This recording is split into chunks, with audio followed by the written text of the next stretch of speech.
College campuses are the battleground, and Ben Shapiro is leading the charge. With razor-sharp wit and undeniable facts, he's dismantling woke arguments and viral confrontations. On the Israel-Palestine conflict, you called the Arabs. You're sound like a bozo, bro. And you get no pussy, and you can't even make it. Students challenge him, but Shapiro fires back with logic they can't ignore. The debates are explosive. The reactions are priceless. You can't afford to miss this. Let's kick things off with an intense moment where Shapiro faced an accusation head-on. A bold student claims he's a racist without providing any evidence. I've read tweets, and the tweets were just as bad. I mean, you say a lot of things that are just, racist. The packed auditorium buzzes as Shapiro takes the stage. Ready to take on his challengers, the exchange begins innocently enough, with a student referencing controversial tweets. But Shapiro isn't intimidated. Instead, he stands firm, reminding everyone of the crucial importance of context. And thus, a thrilling debate ignites. As Shapiro dives into the topic, armed with hard-hitting statistics on Palestinian leadership. His arguments are precise and relentless. The audience, rapt with attention, feels the shift as he masterfully dissects the student's claims, showcasing a commanding grasp of facts. Not all viewpoints are created equal, he declares pointedly, leaving the student scrambling to regain some footing in a debate that has escalated into a dynamic battle of wits. Hello, my name is Quentin Merritt. I'm a mathematician. For example, gender identity disorder, that's the DSM-4, bro. We use the DSM-5 now for psychologists. Just as the tension peaks, another student, an overzealous mathematician and physicist, steps up, determined to challenge Shapiro's credentials. However, as he rambles, the audience begins to lose interest. Shapiro's retort is swift and humorous, declaring, "You're not a biologist. What do you know about human biology?" The laughter erupts, tilting the scales firmly in Shapiro's favor.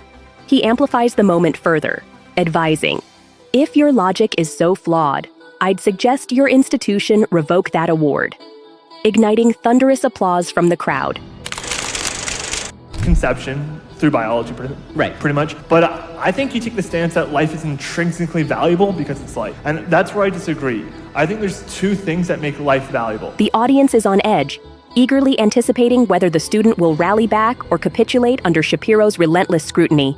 In the midst of this atmosphere, another student confronts Shapiro on a deeply complex issue: the value of life and its implications regarding abortion. The dialogue intensifies as the student argues that consciousness and identity dictate the significance of life. Shapiro counters with a poignant question: what about people with Alzheimer's? The room hangs in suspense as he builds an analogy, compellingly querying the ethics of treating brain-dead patients. His wit slices through the tension, asking, if the family decides to stab a brain-dead patient, is that okay? The audience bursts into applause, tipping momentum yet again squarely in his direction. The stakes are monumental. Can the student possibly turn the tide?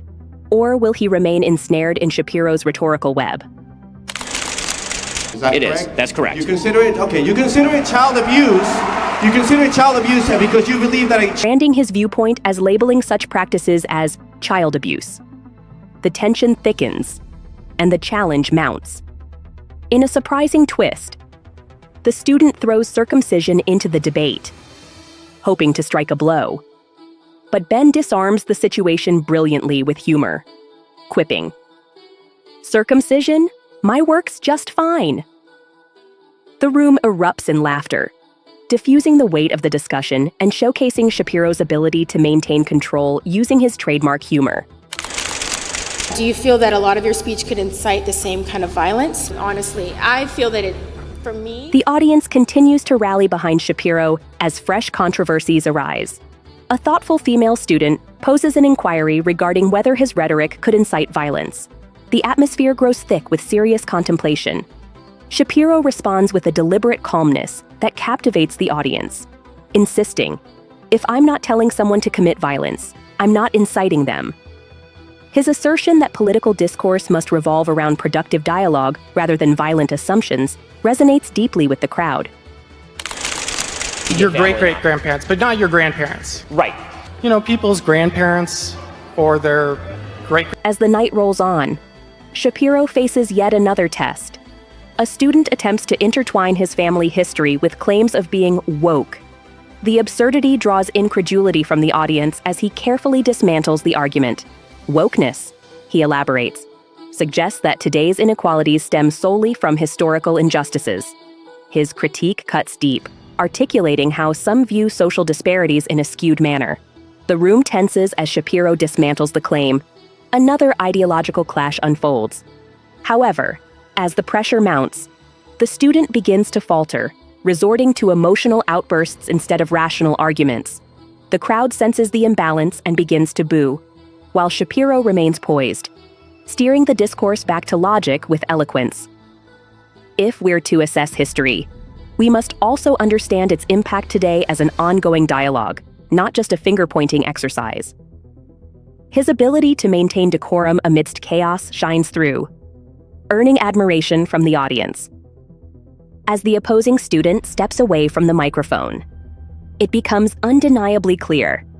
Ben Shapiro has once again emerged victorious in a spirited clash of ideas. His remarkable ability to deftly navigate through complex discussions while maintaining an air of poise and sharp humor reveals the importance of engaging in reasoned debates. In an era marked by confusion and divisiveness, Shapiro's approach stands out, emphasizing the vitality of rational discourse even amid the chaos that pervades modern discussions. As the dust settles in the packed auditorium, a palpable sense of anticipation fills the air. Audiences are invited to explore how other influential Hollywood figures are beginning to rise and challenge the all-consuming grip of wokeness that has permeated their industry.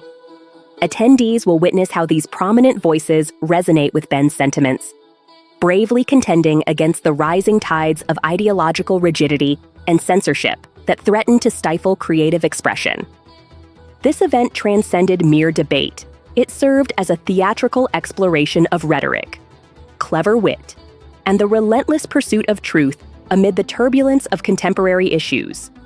Ben Shapiro exemplifies more than just a voice that challenges the prevailing norms.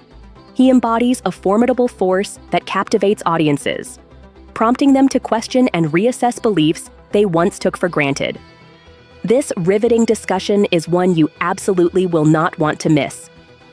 It has provided an exhilarating snapshot of how remarkable figures like Ben Shapiro are courageously pushing back against the tide of woke culture. Through his sharp humor and unwavering rhetoric, he brings to light pressing conversations that profoundly impact our society today. If you found these moments eye-opening, wait until you uncover even more shocking instances that define the battle against woke culture. You won't want to miss our next video. Just click here.